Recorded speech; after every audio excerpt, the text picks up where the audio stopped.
bienvenidos a un nuevo programa de debate ontológico. Hoy día vamos a hablar sobre fracturas maxilares. Y para hablar sobre este tema hemos invitado al doctor Saúl Peñalosa, que fue nuestro primer invitado del programa de aquí de debate ontológico. Le damos la bienvenida nuevamente. ¿Cómo está, Saúl? ¿Qué tal, Víctor? Nuevamente aquí para en esta oportunidad hablar acerca de todo lo que son traumatismos maxilofaciales y específicamente de lo que son fracturas de los maxilares. Como saben, amigos, el doctor Saúl Peñalosa trabaja en un hospital nivel 4, o sea, él recibe con emergencia pacientes accidentados, y qué mejor que él para explicarnos sobre lo que son las fracturas maxilares. ¿Qué podríamos hablar sobre? ¿Cuál es la definición de ese fractura? Bueno, en realidad una fractura no es más que una solución de continuidad, el cual afecta a los huesos de la cara. Ajá. Y dentro de estos, los que mayormente son los afectados son aquellos que son los más prominentes, que son los huesos propios de la nariz. Y después de ello tenemos a los maxilares, tanto mandibulares y maxilares. Saúl, como sabemos, cada país tiene una etiología distinta, ¿no? El origen de estos accidentes. Aquí en el Perú, ¿cómo se da esto? Aquí en el Perú nosotros, por todo lo que a diario escuchamos en los noticieros, básicamente son los accidentes de tránsito. Asimismo también las agresiones, las caídas, los accidentes por caídas. Pero dentro de ello también tenemos aquellos que son los que van a causar las fracturas, que son aquellas enfermedades, llámese osteoporosis o algunas lesiones tumorales o quistes. Cuando estos tienen un tamaño considerable pueden ocasionar una fractura patológica. O sea, estos contribuyen en forma indirecta, digamos. Estos contribuyen en forma indirecta para que se pueda acontecer este hecho, ¿no? Se pueda fracturar algún tipo de... Y según pues, los tercios a veces que es afectado, de repente hay reparos también anatómicos que son afectados según el tercio facial, ¿no? Por ejemplo, en la boca puede ser en los labios, la lengua, etcétera. Tú sabes mejor que yo todo esto, ¿no? Dentro de todo lo que son las fracturas en el macizo facial tenemos los tercios superior, medio e inferior. Ajá. Dentro del superior pues tenemos todos los huesos, el hueso frontal, tenemos el seno frontal, los etmoides, Ajá. la órbita, el hueso malar. Y dentro de lo que es el tercio medio, básicamente tenemos el maxilar superior, los huesos propios de la nariz, y el tercio inferior constituido por la mandíbula. Dentro de lo que es el tercio superior, el tercio medio, dentro de lo que son las fracturas del maxilar superior, Ajá. pues tenemos las distintas clasificaciones que con el tiempo se han ido dando, y llámense las Lefort Claro. 1, 2 y 3. Justamente te iba a preguntar sobre estos tipos de fracturas. ¿Cómo tú clasificas estos tipos de fracturas? En el tercio medio tenemos las fracturas Lefort 1, Lefort 2 y Lefort 3. La Lefort 1, que no es más que una fractura horizontal, Ajá. que esta va por encima de los ápices de los dientes, puesto que los dientes no son comprometidos, puesto que estas estructuras, normalmente el trazo de fractura se va por las zonas donde hay menor resistencia, y los dientes van a ser reparos anatómicos que van a evitar que pueda fracturarse hueso a través o atravesando estos ápices. Por tanto, las fracturas son subapicales, por encima de los apicales. Pueden afectar también al seno maxilar, el septum nasal, el hueso palatino y las apófisis pterigoides del esfenoides. Asimismo, también tenemos las fracturas tipo Lefort 2, que también se conocen como fracturas piramidales, ¿no? Que estas fracturas se extienden a través de los huesos propios de las nasales, el septum nasal, y van hacia atrás, hacia abajo y hacia atrás de la pared medial de la órbita, cruzan el borde infraorbitario y pasan por los arbotantes zigumáticos maxilares, es decir, por la apófisis piramidal. Y dime, para que sea por ejemplo una Lefort 1, ¿cómo tendría que ser el impacto en todo caso? ¿Algún tipo de dirección específica? Normalmente este tipo de fracturas que van a afectar solamente el maxilar superior y van a condicionar una Lefort, Lefort 1, el trazo de fracturas son horizontales y por tanto el impacto no es frontal sino lateral, llámese por caída, llámese por golpe, que va a afectar solamente el maxilar superior sin comprometer los huesos propios de la nariz, en el cual para que se dé esta fractura el impacto es frontal. Al ser frontal van a condicionar que solamente se fracturen estas partes. Ojo que también va a depender de cómo es el vector de la fuerza, porque también hay, por ejemplo, aquellas fracturas que ya llevan a ser una fractura Lefort 3, que es una separación en realidad de lo que es el cráneo y la cara. Claro. Este tipo de fracturas tienen mal pronóstico. Muchos de estos pacientes ya no llegan a ser atendidos, puesto que llegan a fallecer, pero las demás fracturas sí tienen tratamiento. Hasta la Lefort 2, digamos, La que Lefort podría 1 y 2, tener una cierta esperanza, digamos, de sobrevivir. así es. Incluso hay algunos cirugías estéticas que incluso utilizan la Lefort 1 como para poder hacer unas correcciones dentro de dentos faciales, ¿no? Ah, no, esas son las cirugías ortognáticas, Las cirugías que nosotros la ortognáticas, conocemos como una, empleamos esa táctica y esa técnica, ¿no? Claro. Que es una tipo Lefort 1, de avance, de retroceso, Claro. de rotación, eso dependiendo del grado de discrepancia que haya en el crecimiento maxilomandibular. Claro. ¿Y cómo hacemos el diagnóstico? Cuando recibimos este paciente por emergencia, digamos, ¿qué es lo primero que haces para hacer el diagnóstico? Para todo lo que es el diagnóstico, básicamente es la anamnesis. Ya. La anamnesis, tanto de la persona, si está en estado consciente, o del entorno de la familia que Claro, ha podido evidenciar familiares. ello. En segundo lugar, tenemos que hacer una buena inspección, un examen clínico. Para ello tenemos que tener conocimiento de los signos primarios y secundarios de la fractura. Dentro de los signos primarios es evidente una separación, es decir, un desplazamiento del segmento fracturado, una movilidad de ambos segmentos o el crépito, la crepitación, son signos primarios los cuales van inmediatamente nos puede dar al diagnóstico de que se trata de una fractura. Y también tenemos signos secundarios, como son el dolor, la inflamación, de aquellos que van a condicionar o van a dar un signo de que podamos estar frente a una fractura. Claro, como dicen ahí, los hematomas también te dicen bastante, ¿no? Te dan bastante información al respecto. Claro, porque hay una evacuación, una colección sanguínea, consecuencia de si es que es un trauma, en ese caso, que va a sugerirnos de que pueda haber una fractura. O sea, si hay una extravasación de sangre, obviamente estamos pensando que hay un trauma y ese trauma puede haber ocasionado una fractura. Es decir, es un signo secundario para poder determinar si estamos frente a una fractura maxilar. Claro. Y una parte del diagnóstico clínico que hacemos, ¿no? La palpación, la inspección, la análisis, también tenemos otras ayudas, ¿no? Principalmente claro. en el Hospital Almenara, ¿qué ayudas clínicas, radiográficas, ayudas diagnósticas tienes a la mano? Mire, nosotros tenemos en el hospital en general casi todos los medios auxiliares de diagnóstico, desde una simple radiografía panorámica hasta las tomografías. Las radiografías panorámicas nos van a poder ayudar para hacer el diagnóstico de una fractura mandibular, llámese cuerpo, ángulo, diafragma y hasta cóndilo. Una radiografía de senos paranasales nos puede determinar una fractura de piso de órbita, nos puede ayudar a diagnosticar una fractura de maxilar superior, más aún si está comprometida la pelvis piramidal. Así también tenemos una radiografía con proyección GIRS, que es para diagnosticar radiografías de arco cigomático. ¿Okay? Entonces, y así mismo también tenemos unas para diagnosticar las fracturas condilares, que son las tipo Town, radiografías tipo Town. ¿Y la posterior anterior, esa de Caldwell? También nos ayuda para diagnosticar fracturas condilares, fracturas maxilares, pero no es tan específico como la que he mencionado, pero que sí nos puede ayudar, nos da un panorama de poder ver si es que estamos frente a una fractura. Ahora, si tenemos una fractura conminutada, obviamente que tenemos como ayuda diagnóstica las tomografías. Las tomografías. Cuando estamos frente a una fractura panfacial, tenemos la tomografía, las cuales nos puede evidenciar, en la cual podemos evidenciar todos los huesos comprometidos para en base a ello hacer el tratamiento adecuado. Ah, ok.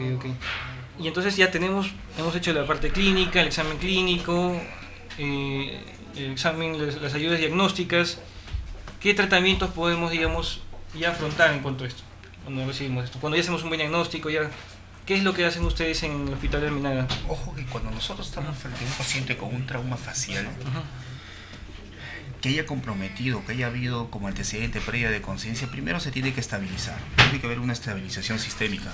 Para esto tenemos el neurocirujano y otras especialidades que van a hacer el tratamiento adecuado en estos casos.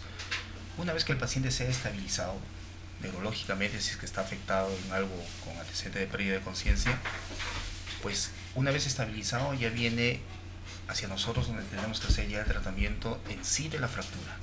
Y para ello contamos pues con todos los materiales hoy en día de osteosíntesis para hacer ese tipo de tratamientos. Y llámese desde mini placas, tornillos, placas de la construcción. ¿Ustedes cuentan, digamos, con una sala de operación de emergencia, digamos, que puedan introducir al paciente que llegue con ese tipo de fracturas de FOR? Claro, hay, por supuesto, aquellos pacientes que necesiten tratamiento de emergencia, porque tiene fracturas comiutadas que de alguna manera está comprometiendo la vía aérea, se tiene que entrar de emergencia a fin de poder retirar todos esos cuerpos extraños que puedan comprometer la vía aérea. Claro, como dicen en la diapositiva, ¿no? Asegurar la respiración. Tenemos que asegurar la respiración, Ajá. que es lo básico, vía aérea permeable. Como esos son en sí los tratamientos para fracturas o para en pacientes politraumatizados, ¿no? El ABC. Claro, además trabajar en equipo, como tú has Claro, mencionado. son tratamientos multidisciplinarios. Aquí no solamente somos un equipo o una especialidad que se encarga de ellos, es un equipo multidisciplinario. Claro, como dice, controlar la hemorragia, reconstrucción anatómica y funcional. ¿Cuántos de estos casos te llegan, digamos, a la semana, Saúl, en el hospital? Porque es un lugar donde llega pues gente, ¿no? de los conos, de toda esa zona, digamos, donde siempre hay ese tipo de accidentes o violencia, digamos, ¿no? Violencia callejera. Básicamente el paciente llega al servicio una vez de que ya ha sido dado de alta por emergencia, luego de haber sido estabilizado. Ajá. Salvo en los casos, como he mencionado, que requieran retirar cuerpos extraños de la vía aérea. Claro. Y en realidad, por emergencia, ojo, que cuando vienen pacientes, algunos de ellos necesitan sala de operaciones y algunos necesitan solamente tratamiento conservador. El tratamiento conservador implica solamente estabilización de los segmentos, y este tipo de tratamiento se hace a aquellos pacientes que no tienen desplazamiento de fracturas del segmento fracturado o que tienen una fractura favorable. Quiere esto decir que el trazo de fractura es tal que la acción muscular no va a hacer que por este trazo de fracturas haya un desplazamiento. Muy al contrario, por la acción muscular hace que los segmentos todavía sigan unidos. Es lo que se denomina fracturas favorables. Entonces, ese tipo de fracturas no necesitan hacer un tratamiento abierto.